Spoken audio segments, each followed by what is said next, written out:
Nós te louvamos, Senhor, pela grande oportunidade que temos de estar juntos e de abrir a Tua Escritura, Senhor, de pensar na Tua Palavra de modo prático, relevante, atual. Nós entendemos, Senhor, que a Sagrada Escritura é o conselho de Deus para todos os assuntos da nossa vida, especialmente o assunto que nós vamos tratar hoje. Mas nós suplicamos, Senhor, que o Teu Santo Espírito nos ajude, que Ele abra a nossa mente, que Ele desperte e destampe os nossos ouvidos, que Ele abra os nossos olhos, que nós consigamos, ó Deus, com o Teu auxílio, compreender o ensino da Tua Palavra e sermos transformados para a Tua glória, para o Teu louvor. Ajuda-nos, Senhor. É a nossa oração no nome de Jesus. Amém. Amém. Irmãos, os irmãos sabem que nós temos um projeto na igreja de pregações expositivas, em que nós pegamos livros, passagens inteiras da Escritura e nós expomos versículo por versículo. Nesse ano nós vamos começar o livro de Romanos. É um livro, confesso para vocês que nos meus primeiros anos de ministério, um livro que eu olhei sempre com muito amor, com muito carinho, mas sempre achando Romanos muito maior do que eu. E eu não mudei essa visão, eu ainda continuo achando. Mas é um livro fundamental. Qualquer pessoa que compreendeu o livro de Romanos pode-se dizer que teve uma compreensão bem abrangente do que é a fé cristã. Mas nós não vamos começar Romanos hoje. O pastor ainda está se preparando nele. E eu quero, nos próximos 2 domingos, tratar de 2 assuntos que seriam 2 assuntos mais atuais, em que tem gerado preocupação em muitos pais, muita gente procurando para conversar, para orar sobre esse assunto. E também são assuntos que de vez em quando eu tenho sido chamado para falar em alguma reunião, associação, coisa do tipo. E eu acho que era oportuno a gente tratar a respeito desse tema. Então nosso tema já está aí, é o cristão e a universidade. E eu quero começar com a leitura de um verso bíblico, que está em Daniel capítulo 1. Vamos abrir a palavra do Senhor nesse livro.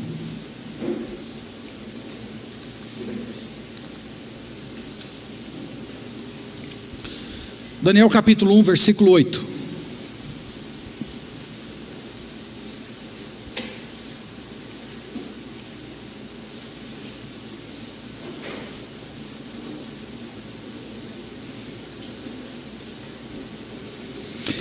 Daniel capítulo 1, verso 8, a palavra do Senhor diz assim: resolveu Daniel firmemente não contaminar-se com as finas iguarias do rei, nem com o vinho que ele bebia. Então pediu ao chefe dos eunucos que lhe permitisse não contaminar-se. Deixa esse texto aberto aí na sua Bíblia, nós vamos voltar a ele no meio da nossa exposição. Mas como eu disse, irmãos, o nosso objetivo hoje é falar sobre esse relacionamento do cristão com a universidade. Na nossa cultura é comum os pais comemorarem quando os filhos entram na universidade. Talvez essa frase que eu ouvi dos meus pais, você também tenha ouvido alguma vez. Eu não tenho dinheiro, eu não tenho terras, eu não tenho um carro para deixar para você. O único bem, o único patrimônio que eu tenho para te deixar são os estudos. Eu acho que quase todos nós já ouvimos essa frase alguma vez na vida. Quando os filhos entram na universidade, é comum os pais comemorarem, é comum os pais terem aquela sensação de que eles cumpriram mais uma etapa, mais um capítulo na formação de seus filhos. E muitas vezes, irmãos, esse senso de comemoração e de alegria que um pai, uma mãe tem quando seu filho entra na universidade, às vezes acaba por obscurecer o fato de que a universidade é um grande campo de batalha. É um grande campo de batalha. É um ambiente em que tudo aquilo que você ensinou, tudo aquilo que o seu filho, sua filha recebeu, vai ser colocado em xeque. E infelizmente não são poucos que durante o período universitário têm abandonado a fé e os caminhos do Senhor. Alguns de vocês que estão aqui são universitários, outros de vocês têm filhos na universidade, têm netos na universidade. Alguns de vocês têm filhos pequenos que ainda estão estudando os ensinos fundamentais e médio. Mas lembre-se que muito do que nós vamos falar hoje aqui, embrionariamente, já está no ensino fundamental, 1, 2, ensino médio. Mas eu escolhi falar da universidade porque eu acredito que é quando, justamente no ambiente universitário, que esses ensinos eles assumem a sua cara de fato, cai toda aquela máscara escondida e nós vemos de fato a realidade como ela representa. Então eu quero começar com algumas estatísticas para vocês terem ideia do que nós estamos falando. Essa estatística é do Instituto Barna, nos Estados Unidos. O Instituto Barna, ele é um instituto muito sério, que ele trabalha com estatísticas entre os evangélicos. Então aí você tem uma pesquisa em que se retrata a situação dos jovens evangélicos americanos quando entram na universidade. Então, primeiro, 10% deles se tornam ateus ou agnósticos. 10%. Então, ateu, você sabe que é aquela negação direta da existência de Deus, e agnóstico é aquele sujeito que duvida que Deus existe. Pode ser que Deus exista, pode ser que Deus não exista. Como eu não tenho certeza, então eu vivo como se ele não existisse. Um agnóstico, colocado assim de uma forma bem grosseira, representa mais ou menos essa ideia. 40% deles deixam de frequentar a igreja, mas ainda se proclamam cristãos. Eles se tornam aquilo que chamamos de desigrejados. 20% deles assumem dificuldades em conciliar a fé com as demandas da sociedade. Isto é uma pessoa que continua na igreja, mas ele não consegue relacionar aquilo que ele crê com as suas atividades de pai, de mãe, de filho, de trabalhador. Ele não consegue ver conexão entre a fé cristã e as suas atividades diárias. Então é aquela pessoa que pode levar durante a semana inteira uma vida meio mundana, mas que todo domingo está na igreja, mas que a sua fé não afeta o que ele faz de segunda a sábado. É mais ou menos isso aí. E apenas 30% permanecem fiéis, tal qual estavam antes na universidade. Então, em outros termos, poderíamos dizer que a cada 10 universitários de uma igreja, apenas 3 permanecem firmes, fiéis, fervorosos, crendo nas mesmas coisas que sempre ouviram. Essa mesma pesquisa do Instituto Barna, ela também colocou a ideia de que boa parte do afastamento dos adolescentes e jovens da fé cristã começou na adolescência. Na adolescência eles começaram a ter um desligamento emocional da igreja, da fé cristã, da comunidade da fé, e a universidade simplesmente abriu as portas para que esse afastamento acabasse se desenrolando em outras atividades, em outras culturas, em outras formas de pensar. Então é interessante ver isso, que uma parte significante teve desligamento durante a vida de adolescente. Então isso significa que a universidade em si não afasta, mas ela apenas manifesta um afastamento que já havia começado quando o adolescente ainda estava na igreja. Irmãos, esses são dados dos Estados Unidos, e eu acredito que no Brasil não deve ser tão diferente. Felizmente nós não temos muitas estatísticas no Brasil. Eu consegui essa, que foi o perfil religioso da Universidade Mackenzie. Eles fizeram essa pesquisa com 2 pontos para mais e menos, num universo de 45 mil alunos, e eles chegaram a esses números aí. 4% deles presbiterianos, 13% evangélicos gerais, aí você inclui batista, metodista, todo tipo de igreja evangélica, 9% espíritas, 12% agnósticos e 8% são ateus. Então, se você somar ateus e agnósticos, você tem um número de 20% da vida acadêmica. Os evangélicos, se você juntar todos, dá 17%. Então você imagina o tamanho do desafio que é para um jovem cristão. Fora do ambiente universitário, nós temos os evangélicos chegando a mais de 40% da população. Na universidade eles são 20%. Os ateus fora da universidade, eles são cerca de 9% no Brasil inteiro. mas dentro da universidade eles são quase 20. Então eu estou mostrando esses dados para mostrar para vocês, é um outro universo, é um outro mundo. Universidade não tem nada a ver com a vida que nós temos fora dela. 40% católicos e 1% e alguma coisa de judeus e budistas.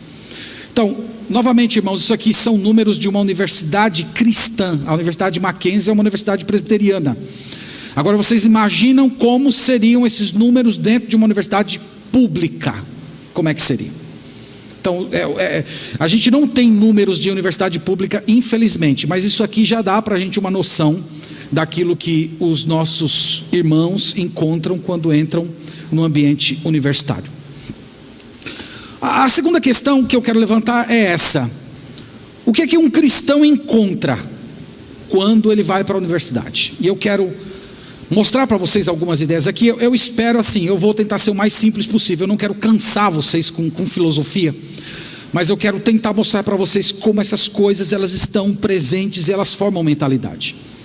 Então a primeira coisa que um cristão jovem, quando entra na universidade, encontra, é o que nós chamamos de uma dicotomia na realidade. Eu coloquei o nome de Kant aqui porque foi um filósofo chamado Immanuel Kant, foi ele que pensou essa estrutura que se tornou praticamente a estrutura do conhecimento todo. Então, para o Kant, a realidade ela é dividida em duas partes. Na parte de cima você tem os valores, que seriam suas preferências pessoais, sentimentos, gostos, e esses valores eles são relativos, individuais, que incluem religião, moralidade e comportamento. Então tudo isso que Kant colocou no andar de cima, ele disse que isso é simplesmente o seu individual, é o seu conceito pessoal. Isso não tem nada a ver com ciência, isso não tem nada a ver com vida acadêmica. Isso é você individualmente, o que você acredita sobre certo e errado, o que você acredita sobre comportamento, o que você acredita sobre religião. Isso é individual, isso não tem nada a ver com vida acadêmica, com nada disso. E embaixo ele colocou o número dos fatos, onde tem as verdades testadas, provadas cientificamente, que para ele são as coisas racionais. Então quando você entra dentro da universidade, em palavras bem simples, qual é a primeira coisa que um aluno se depara? Com uma separação entre fé e conhecimento. Fé é aquilo que você é fora da universidade. Se você vai para a igreja, se você não vai, se você é crente, se você é ateu, isso é fora da universidade. Isso não tem nada a ver com o ambiente acadêmico. Isso aqui está no ambiente de cima. Universidade é isso aqui, ó. Universidade é teste, é ciência. Universidade é laboratório. Universidade é você testar verdades antes de considerá-las como científica e coisas do tipo. Então, para eles, tudo aquilo que é de comportamento, tudo aquilo que é de crença tem que ficar do portão da universidade para fora. Então pensa, você que tem filhos pequenos, que criou seus filhos na igreja, o que é que você ensinou para os seus filhos? Você ensinou para os seus filhos que fé e conhecimento andam juntos. Se você não ensinou isso, pelo menos a igreja, os professores da escola dominical da igreja da Pituba ensinaram. Eles ensinaram para os seus filhos que fé e conhecimento é como se fosse duas partes de um mesmo livro. Você imagina um livro rasgado? A ciência é uma parte desse livro. E você chega com a fé, que é a segunda parte do livro, e esse livro ele se conecta, e você pode ter uma leitura da realidade que seja abrangente. Você ensinou para o seu filho que existem certo e errado. Você ensinou que existem valores universais. Você disse que há certos comportamentos que são esperados de todas as pessoas, mesmo que elas não sejam da fé cristã. Tudo isso é colocado em xeque quando seu filho ou quando um cristão maduro entra na universidade. Fé é uma coisa, conhecimento é outra coisa. O que mais que eles encontram? Eles encontram isso aí que nós colocamos: naturalismo, materialismo e ateísmo. Como eu disse, eu não quero cansar muito vocês com definições, mas é importante a gente olhar um pouco disso. Então, o naturalismo é em oposição ao sobrenatural ou espiritual, a ideia ou crença de que apenas as leis e as forças naturais operam no mundo. Não existe nada além do mundo natural. Então, o naturalismo ele está presente dentro do ambiente acadêmico. Todo estudante vai ter essa ideia muito bem formada, que todas as explicações para todos os comportamentos, para tudo o que se crê, devem ser explicações naturais. Nada sobrenatural, nada espiritual. Tudo deve ser explicado através desse mundo. Esse mundo ele é regido por leis, por padrões de comportamento, e que se você for um bom cientista, você pode identificar quais elas são. O segundo é o materialismo, que sustenta que a única coisa da qual pode se afirmar a existência é a matéria, e que fundamentalmente todas as coisas são compostas de matéria e todos os fenômenos são resultado de interações materiais. A matéria é a única substância. Então tudo aquilo que nós falamos, irmãos, que são coisas da alma, eles vão dizer é matéria. Todos aqueles processos que nós chamamos de processos internos, processos espirituais, processos do mundo sobrenatural, para eles não existe. Tudo pode ser explicado materialmente através de causas e leis naturais. Então, meus irmãos, se não se crê que existe um Criador, o ser humano vai ter que buscar um referencial de existência. Quando nós olhamos para o mundo criado, nós chegamos a esse tipo de pergunta: de onde veio todas as coisas? Porque quando nós olhamos para o mundo, nós temos uma sensação de que esse mundo tem ordem, que ele é organizado, que ele tem leis que o sustentam, que se essas leis forem bagunçadas, vira tudo caos. De onde vem esse senso estético que nós percebemos ordem nesse mundo? Então, se você exclui Deus disso, você vai ter que chegar à conclusão de que o mundo se gerou, o mundo se autocriou. E essa tem sido a visão da ciência, pelo menos nos últimos 250 anos. Então, novamente, o que você passou a vida inteira ensinando e aprendendo? Que existe o sobrenatural, que o universo físico palpável, ele não explica todas as coisas. Há questões que são referentes à alma, há um mundo espiritual, existem anjos, existem demônios, existe um Deus que se revelou, que criou tudo e que organiza esse mundo. Tudo isso é colocado em xeque. E o próprio ateísmo, que seria a negação direta de Deus. Em matéria de comportamento, quando alguém entra na universidade, ele tem contato com essas duas ideias aí: o relativismo e o niilismo.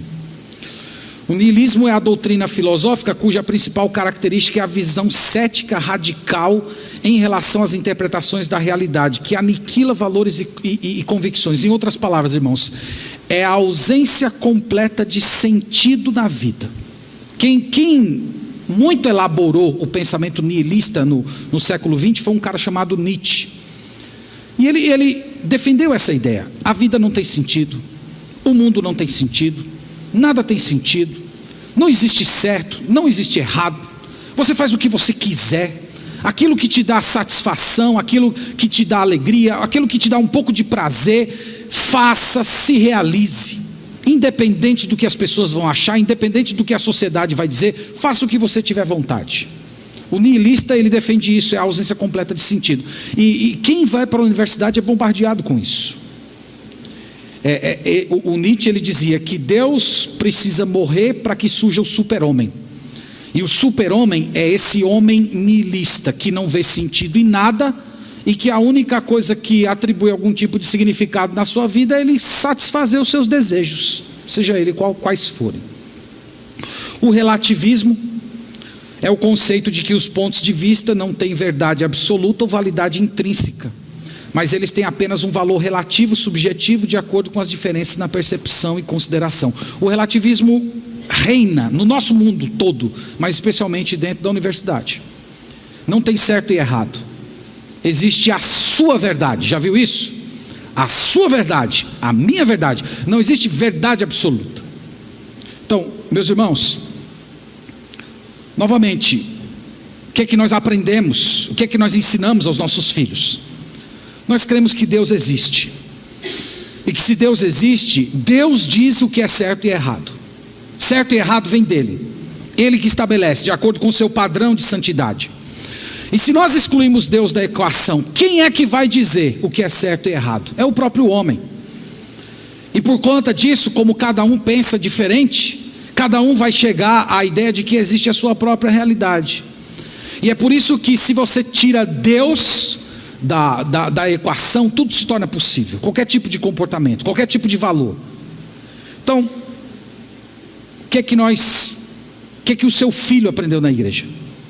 Seu filho aprendeu aqui na igreja que, mesmo havendo uma quantidade imensa de pessoas, milhões de pessoas que não creram no Senhor Jesus, essas pessoas possuem certos valores morais. Há uma universalidade de valores. Nós chamamos isso na teologia de graça comum. Nós falamos a respeito da imagem de Deus. O ser humano ainda continua sendo imagem e semelhança de Deus, embora pecador. E essa imagem e semelhança de Deus reside nele, num corpo e numa alma deformada, mas mesmo assim ele é capaz de ter um conceito de certo e errado.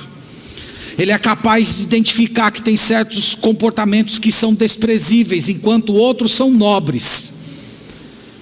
Então nós aprendemos que isso existe entre os cristãos e os não cristãos, e que se o mundo abandona esses valores absolutos, tudo vai virar um caos. Mas novamente, quando ele entra no ambiente universitário, tudo isso é colocado em xeque. O que mais que eles encontram na universidade? O marxismo e os seus desdobramentos, que poderia falar muita coisa. Essa interpretação materialista da história, tudo é luta de classes, tudo é o opressor contra o oprimido, o forte contra o fraco. Sempre essa tentativa de você estar dividindo as pessoas em dois grupos. O marxismo cultural, que é a entrada do marxismo na cultura através do feminismo, gaysismo, movimento negro, revolução sexual, especialmente nas ciências sociais. Quem estuda história, geografia, política, direito, tem os nomes dos autores principais que você vai ler. Você tem o Voltaire, Nietzsche, Rousseau, David Hume, Michel de Foucault. São os autores que todo mundo defende que você tem que beber neles para ser alguém. Eles não admitem uma outra leitura, eles não admitem uma literatura concorrente. Tem que ser esses sujeitos aqui. O que eu estou tentando dizer para vocês, irmãos, é que a universidade é um ambiente em que eles estão constantemente lutando para capturar o coração das pessoas, para que eles militem nisso aqui, ou no feminismo, ou no gaysismo, ou no movimento grego, ou em movimentos relacionados à revolução sexual. De alguma maneira eles estão tentando cooptar as pessoas para fazer parte disso. Isso eu tenho muito bem marcado, porque quando eu comecei a fazer história, foi uma das primeiras frases que o nosso professor de filosofia disse em sala de aula. Ele disse assim: vocês estão aqui estudando história na sala de aula, mas vocês não podem apenas estudar história, vocês têm que fazer história. E fazer história era ir para a rua, fazer passeata, quebrar a universidade, destruir os computadores, destruir a luz, fazer greve, esse tipo de coisa. Então, o objetivo não é apenas ensinar valores, mas é cooptar pessoas para esse tipo de comportamento. Tão grave quanto, o que mais que se encontra na universidade? Anticristianismo. Anticristianismo, grave bem isso. Irmãos, a universidade não é um ambiente de liberdade religiosa. Muitos pensam que é. Até o próprio nome universidade é para dar o nome de universalidade. A ideia de que você teria várias visões que às vezes até são conflitantes entre si, mas elas dialogam, elas conversam. Mas a universidade não é esse ambiente. Longe disso. Lá você encontra hostilidade psicológica, ridicularização, ofensa. Cristãos que se atrevem a falar da sua fé, a falar dos seus valores, eles são chamados de preconceituosos medievais, que eles estão disseminando discurso de ódio quando eles defendem o casamento entre homem e mulher. Então, os professores, na sua maioria ateus e agnósticos, eles defendem o seguinte: que crenças religiosas são o tipo de coisa que você precisa abandonar quando você entra na universidade. Eles pintam essa ideia mostrando que isso é uma espécie de maturação natural. Você entrou na universidade, se espera que você amadureça, se espera que você se torne uma pessoa mais científica, mais racional. Então como é que você faz isso? Abandonando suas crenças religiosas. Esse é o primeiro passo. E isso, irmãos, tem feito com que muitos jovens se curvem diante disso. A Bíblia sendo tratada como um livro de fábulas, crenças ultrapassadas, incompatível com a sociedade moderna, com a ciência. Mas o pior de tudo, eu diria que é isso aqui. Acho que eu passei errado. Essa aqui. Pressão do grupo. O que mais tem feito os jovens cristãos se perder na universidade não é a filosofia, mas é a pressão do grupo. É o jovem que chega lá e para ele se enturmar, para ele ser aceito, para ele criar e se envolver dentro de algum grupo social, ele começa então a abandonar os seus valores ou se calar a respeito dos seus valores. E isso ao lado de um local, de um ambiente em que ele é constantemente exposto a todo tipo de comportamento pervertido. E aí você conta bebida, drogas, balada, pornografia, sexo livre, homossexualismo. Tudo isso sem reprovação e sem culpa. Ninguém para dizer que você está errado. Ninguém para chamar a sua atenção. Ninguém para te questionar. Isso, irmãos, tem seduzido mais que a filosofia. Isso tem seduzido mais do que o Foucault e os seus companheiros.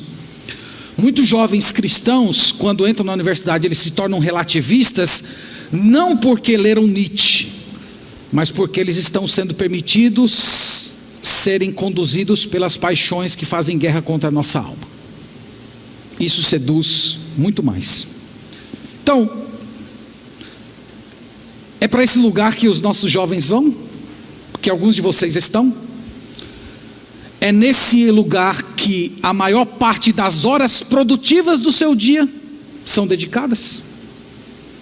Não sei se você vai tanto comemorar daqui para frente quando seu filho diz: passei no vestibular, papai. Mas é para esse ambiente que eles vão. Então, posto esse problema, eu quero pensar com vocês um pouco como é que nós podemos nos posicionar e vencer essa batalha cultural. E aqui eu quero conduzi-los a Daniel capítulo 1, que é o texto que eu quero chamar a sua atenção.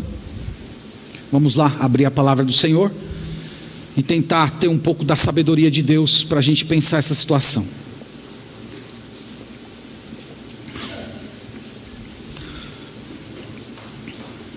Bom, vocês conhecem bem o profeta Daniel. Ele é um sujeito que viveu no entroncamento da história. O Daniel, ele de um lado pôde ver toda a glória do povo de Israel, o templo, a cidade de Jerusalém, tudo lindo. E ele também assistiu à destruição da cidade. Então ele viveu assim, aquela transição para uma espécie de apocalipse que aconteceu na história do povo de Israel. Ele foi levado para a Babilônia quando ainda era um adolescente. Ele tinha entre 12 e 14 anos, quando foi levado para a Babilônia como um exilado. Então, eu queria mostrar para vocês que essa tentativa de você pegar jovens, adolescentes que são comprometidos e criados nos caminhos do Senhor, e você pegar esses jovens e capturar a mente deles e tentar mudar a mente deles, mudar a maneira deles verem o mundo e abandonarem a fé, essa estratégia não é nova. Essa estratégia ela já aconteceu aqui na época do profeta Daniel. Então vamos começar com o versículo 1, que diz assim: no ano 3º do reinado de Jeoaquim, rei de Judá, veio Nabucodonosor, rei da Babilônia, a Jerusalém e a sitiou. Então aqui nós temos o último rei da dinastia davídica, tendo a cidade cercada. Nós sabemos pelos outros profetas que esse cerco durou 3 anos. Então quando Nabucodonosor entrou em Jerusalém, eles já estavam magros, sem recursos, muita gente morrendo de fome. Agora, veja a linguagem do verso 2, porque ela é importante. Diz assim: o Senhor lhe entregou.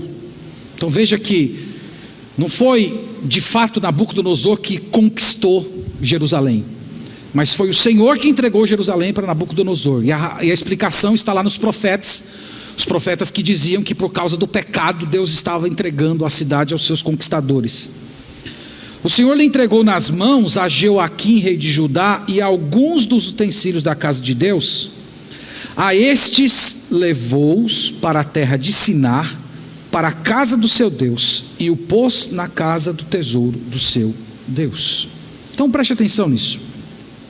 Nabucodonosor entra na cidade de Jerusalém.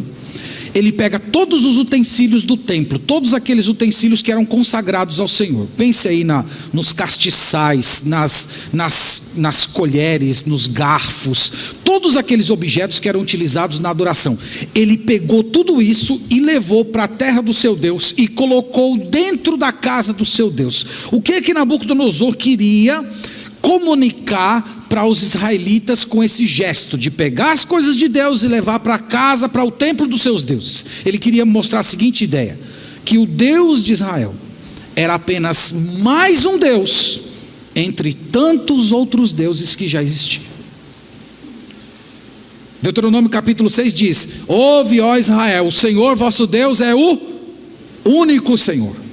Nabucodonosor já queria desmanchar essa ideia. Ele não é o único, tem outros. Tem Baal, tem Astarote, etc. Então quando ele coloca ali, ele está comunicando essa ideia. Ele está fazendo aquilo que nós poderíamos chamar hoje de pluralismo. Então o ambiente universitário, ele trabalha para formar isso. Uma mentalidade pluralista. Eu sempre tenho dificuldade com essa palavra está no meu calo.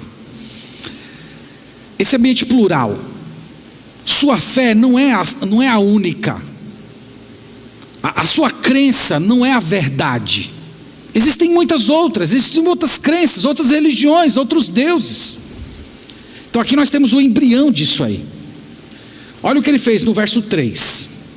Diz assim: disse o rei a Aspenaz, chefe dos seus eunucos, que trouxesse alguns dos filhos de Israel, tanto da linhagem real como dos nobres, jovens sem nenhum defeito, de boa aparência, instruídos em toda a sabedoria, doutos em ciências, versados no conhecimento, e que fossem competentes para assistirem no palácio do rei, e lhes ensinasse a cultura e a língua dos caldeus. Aqui é a segunda parte dessa estratégia do Nabucodonosor. Ele trouxe os jovens para viver dentro do palácio. Ele queria que esses jovens aprendessem a cultura, a língua dos caldeus. Por que, irmãos, tudo isso? Tudo isso era uma maneira de fazer com que esses jovens rompessem com a sua história, rompessem com a sua fé, rompessem com o seu Deus, que abandonassem os seus valores familiares, que abandonassem o seu comportamento. E uma das formas de fazer isso é ensinando um novo idioma. Você que gosta de um pouco de história, depois leia sobre o que o Alexandre o Grande fez. Ele fez uma coisa muito parecida. Todos os povos que ele conquistava, ele obrigava os povos a falar grego. Até os hebreus, eles continuaram com permissão para exercitar a sua fé, mas eles tinham que ler o Antigo Testamento no grego. Por que no grego? Porque ele queria que eles adquirissem as categorias de pensamento do cidadão grego. E ele conseguiu fazer isso. Então a universidade tem a mesma agenda. Ela quer trazer o jovem para dentro do seu próprio palácio, ensinar uma nova linguagem, em que leva o cristão a romper com a sua história, com os seus valores, com o seu Deus. E no versículo 5, veja aí o que tem interessante aqui. Ele diz: determinou-lhes o rei a ração diária das finas iguarias da mesa real e do vinho que ele bebia, e que fossem mantidos por 3 anos, ao cabo dos quais assistiriam diante do rei. Por que, irmãos, fazer isso? Porque tirar jovens lá da sua terra, levar para dentro de um palácio, instalações de príncipes, comida da melhor qualidade da época, beber o mesmo vinho que o rei bebia, serem tratados como se fossem príncipes. Por que fazer isso com eles? Isso era um modo de seduzi-los. Isso era um modo de fazer com que eles esquecessem que eles eram cativos, que eles eram escravos. Você já parou para pensar nisso, que a maior prisão que pode existir para alguém é o conforto? Que o conforto tem escravizado muita gente? Que se você de repente colocar uma pessoa encerrada lá, presa, numa cadeia, e você der todo tipo de conforto para ela, um dia se você abrir a porta da cela, pode ser que essa pessoa não queira sair lá de dentro, porque ela se sente muito confortável naquele ambiente. Essa foi a estratégia do Nabucodonosor: trazê-los, promover conforto, tranquilidade de vida, boa alimentação. É a mesma agenda, irmãos, é a mesma agenda. Trazer, seduzir, a gente vê isso, já ouvi, já vi também. Bolsa de estudo, tornar-se aluno não sei o quê, receber congresso, viajar não sei para onde. Todas essas coisas ainda continuam existindo dentro dessa agenda. O versículo 5, poderia dizer que foi o pior de todos. Melhor, verso 6, ele diz assim: entre eles se achavam dos filhos de Judá, Daniel, Ananias, Misael e Azarias. O chefe dos eunucos lhes pôs outros nomes, a saber, a Daniel o de Beltesazar, a Ananias o de Sadraque, a Misael o de Mesaque e a Azarias o de Abednego. Os nomes de Daniel e dos seus amigos, todos eram nomes relacionados ao Deus verdadeiro, e isso foi mudado. O nome Daniel significa Deus é o meu juiz. E esse nome foi mudado para Beltesazar, que significa guardião dos segredos de Bel. Bel era uma das divindades da antiga Babilônia. Ananias significa Deus é gracioso, foi mudado para Sadraque. O nome Sadraque significa quem é como Marduk, mais uma das divindades de lá. O nome Misael significa quem é como Deus, foi mudado para Mesaque, que é a raiz de uma divindade chamada Aku. Azarias significa Jeová auxilia, foi mudado para Abednego, servo de Nebo, uma das divindades. Vocês estão vendo? Uma mudança completa. Ambiente, linguagem, cultura, alimentação e por fim, os nomes. O que eu estou tentando mostrar para vocês, irmãos, é que essa agenda de capturar o coração, a mente, os sentimentos, os afetos do povo de Deus é antiga. Moisés passou por isso quando viveu no Egito. Ele foi retirado lá da companhia da sua mãe, que era uma espécie de ama de leite para ele, com cerca de 4 ou 5 anos de idade. Ele sofreu essas mesmas pressões. José, que viveu no Egito também, sofreu essas mesmas pressões. Ele teve o nome dele mudado para Zafenate Paneia. Olha que nome lindo para você colocar no seu filho. Então, todos eles sofreram esse tipo de coisa. Agora, chegando ao verso 8, nós temos a reação de Daniel, que eu diria que aqui é que reside a sabedoria de Deus para todos nós. No verso 8 ele diz assim: resolveu Daniel firmemente não contaminar-se com as finas iguarias do rei, nem com o vinho que ele bebia. Então pediu ao chefe dos eunucos que lhe permitisse não contaminar-se. Isso é muito legal, essa passagem.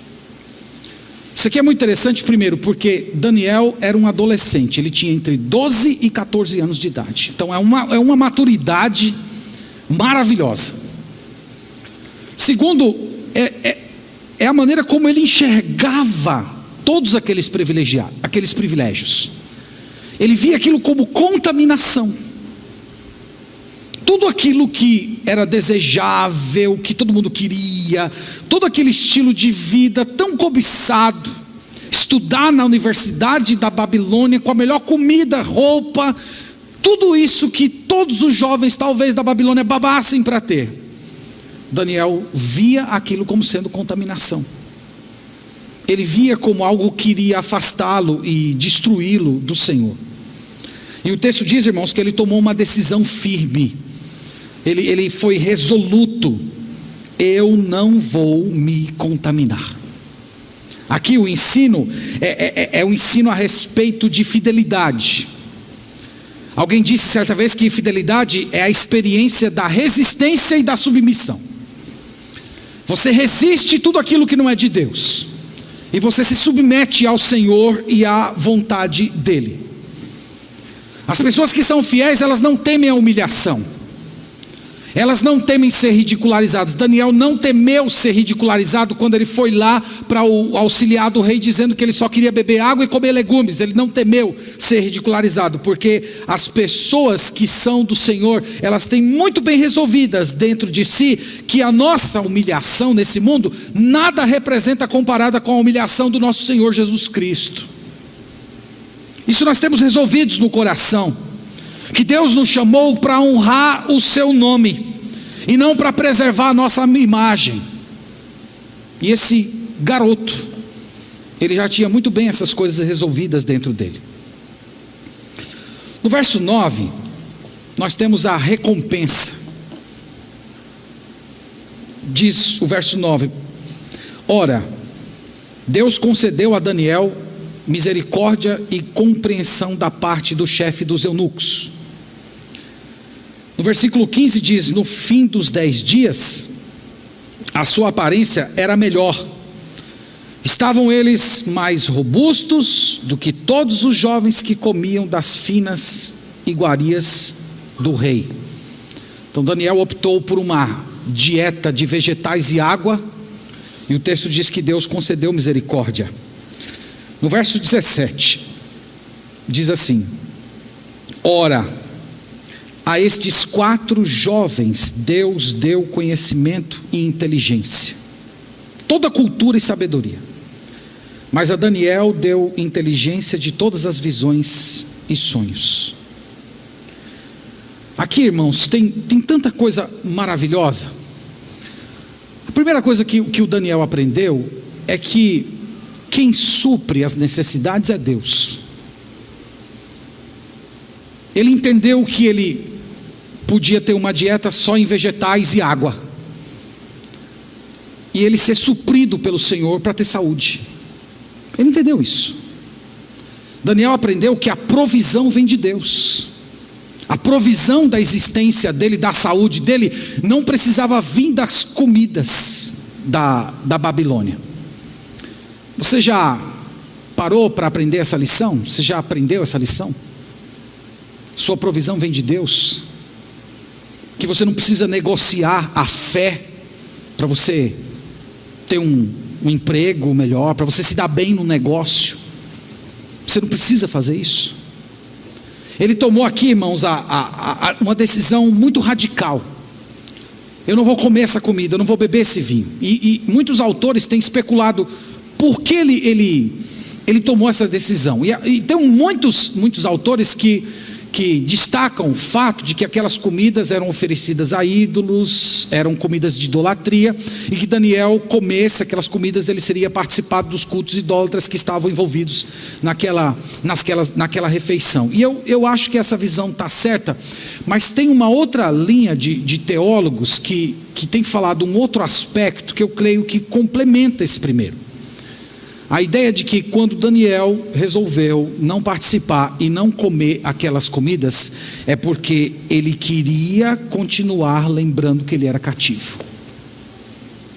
Ele queria continuar lembrando que a Babilônia não era a terra dele. Ele queria continuar lembrando que aquele povo não era o povo dele, que aquela comida não era a comida que ele comia no meio do povo dele. Que aquela realidade, todas aquelas coisas que estavam sendo oferecidas ali não eram dele, não era do povo dele, não era do Deus dele. Ele queria manter-se distinto daquele povo. Ele queria que os seus valores fossem valores diferentes. E o que aconteceu, irmãos? Deus honrou. Ele aprendeu que a existência dele vinha do Senhor, o suprimento vinha do Senhor. Ele aprendeu que ele não precisava se vender por uma bolsa de estudo, que ele não precisava fazer vista grossa ao erro, ao pecado, para ficar bem com algum professor. Ele aprendeu isso. Lições que nós precisamos aprender também nos dias de hoje. Agora, a linguagem mais linda é a do verso 17, as duas primeiras linhas. Diz assim: ora, a estes 4 jovens Deus deu o conhecimento e a inteligência, em toda cultura e sabedoria. Pergunto para vocês, Daniel se tornou o maior de todos. Onde foi que ele aprendeu? De onde veio o seu conhecimento? Foi dos livros que ele leu na Babilônia? Foi dos professores com os quais ele estudou? Diz que a Babilônia era muito avançada na época nos estudos de astronomia. De onde veio o conhecimento dele? Veio de Deus. Foi Deus que deu conhecimento a ele. Todo homem que nós vamos ver que ele se torna no restante dos capítulos, cada vez mais ele crescendo, se tornando um homem influente, tudo isso foi a ação direta do Senhor abençoando ele. Não foi a partir do conhecimento dos livros que ele leu na Babilônia. São lições, irmãos, que nós precisamos aprender. O conhecimento, a sabedoria, as bênçãos, o sustento vem de Deus, não vem da Babilônia. Pois bem, quero, já concluindo, só trazer alguns conselhos finais. Na verdade, são 3, e depois nós vamos encerrar com uma oração. O primeiro é esse aí, irmãos. Os nossos filhos precisam ser preparados para a batalha cultural desde a infância. E é por isso que nós estamos trazendo esse assunto. Eu poderia só juntar os jovens universitários da igreja e conversar só com eles. Mas eu trouxe isso para todos vocês porque esse assunto, ele precisa estar ocupando espaço na nossa mente, nas nossas orações e nas nossas preocupações de hoje. Então nós precisamos preparar os nossos filhos para essa batalha. Pensa em pessoas como Moisés, José, Daniel, aquela menina que é mencionada em 2 Reis capítulo 5, que morava na casa de Naamã. Lembra da história? Que Naamã estava lá doente de lepra. Ela falou: se você fosse lá conversar com o profeta, ele ia curar você. Esses 4 personagens da Bíblia tem um ponto em específico. Todos foram levados de casa muito cedo. Todos perderam o contato familiar muito cedo, mas aquilo que eles aprenderam de Deus foi suficiente para mantê-los fiéis e frutíferos, mesmo vivendo longe dos pais e no meio do mundo pagão. E eu penso que nós temos que criar os nossos filhos nesse sistema. Hipoteticamente falando, se seu filho, sua filha fosse raptado de você, levado para um país muçulmano, tudo que ele aprendeu a respeito de Deus, da vida, da cosmovisão cristã, deveria ser suficiente para que ele se mantesse fiel, crente no Senhor Jesus Cristo e frutificando mesmo longe de você. Nós temos que formar a nossa família assim. É uma guerra, irmãos, é uma batalha que está acontecendo. E nós temos que começar a preparar os nossos filhos desde cedo. Nós temos que ensinar os nossos filhos a serem corajosos desde cedo, de se posicionar, de mostrar o erro, de falar, de não temer ser ridicularizado. Nós temos que ajudá-los a enfrentar essa timidez desde cedo, para que no futuro eles não sejam engolidos quando estiverem no ambiente universitário.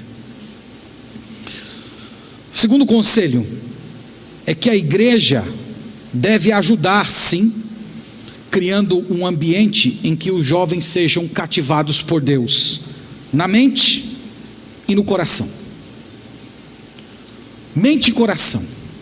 Eu estou falando de estudo e vida devocional. Eu estou falando que jovem cristão e os cristãos de modo geral precisam ser inteligentes.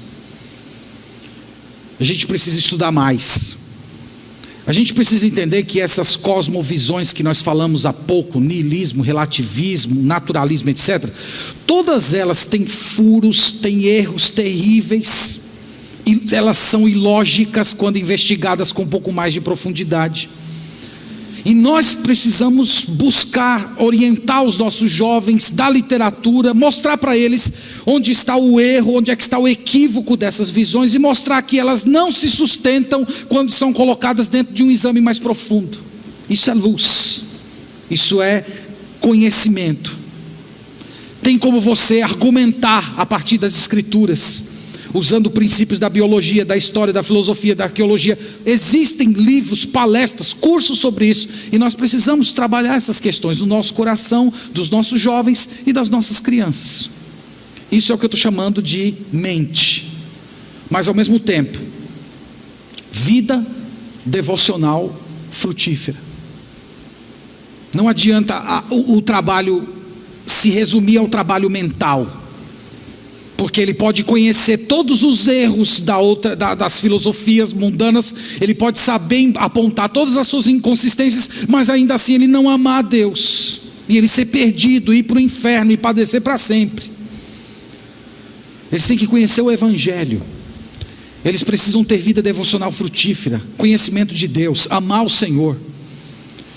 Você tem que trazer seu filho para a igreja, ensinar para ele o que é a família da fé, ajudá-lo a criar laços de amizade, de relacionamentos dentro do ambiente eclesiástico, porque ali eles vão crescendo, um ajudando o outro, um estimulando o outro na fé e nas boas obras diante do Senhor, ajudá-los a servir na igreja, a amar a igreja, a valorizar a igreja. Então nós precisamos desses dois trabalhos, na mente e no coração. E por último, nós devemos prezar para que dentro da igreja haja um ambiente de mentoreamento. O mentoreamento nada mais é do que cristãos maduros, experimentados, orientando os mais novos, ajudando, orando, respondendo perguntas, aconselhando, chamando pessoas para perto, chamando jovens para perto, ensinando, cobrando, criar prestação de contas. Como é que você está? Como é que está a vida devocional? Como é que está o seu namoro? Como é que você está servindo a Deus? Como é que anda a sua vida?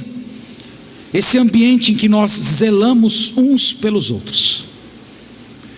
Então, meus irmãos, só dessa maneira é que nós vamos vencer essa grande batalha cultural. Que Deus nos abençoe, que Ele ilumine a nossa mente, que Ele proteja as nossas famílias e que Ele faça da nossa igreja um ambiente em que nós temos conhecimento de Deus e ao mesmo tempo muito fervor e amor pelo Senhor em nossos corações. Amém. Vamos orar.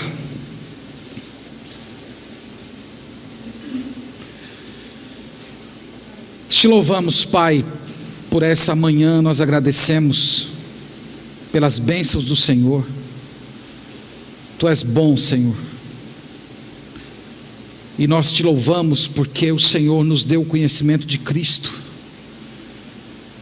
e a partir dessa visão da tua glória, nós podemos entender de uma forma abrangente a criação.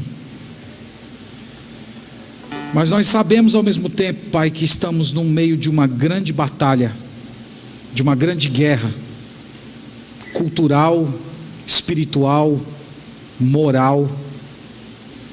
E nós necessitamos muito do Teu Espírito, Senhor, para termos vitória nessa batalha. Nós necessitamos da sabedoria da Tua palavra para orientar, Senhor, a maneira da gente criar os nossos filhos, de educar os nossos jovens, de prepará-los para lidar com todo esse ambiente de uma forma crítica, espiritual, madura, em que eles serão capazes de frutificar, mesmo vivendo num ambiente tão ímpio. Pedimos que o Senhor faça isso na vida deles, que o Senhor proteja os nossos filhos, guarde as nossas crianças, que eles sejam orientados desde cedo, na mente e no coração, a Te amar.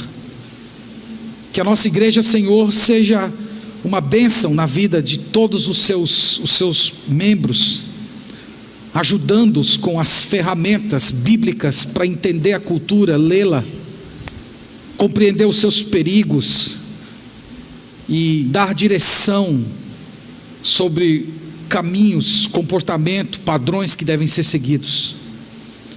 Nós pedimos pelos adolescentes da nossa igreja, Senhor, para que eles não se desliguem emocionalmente do Senhor e do teu povo, que eles se mantenham fiéis, alegres, cheios de Ti, ávidos por Te conhecer, que eles sejam corajosos em testemunhar do Senhor, que eles não tenham vergonha do Evangelho, que eles vivam uma vida cristã plena e frutifiquem em todo o ambiente que estiverem.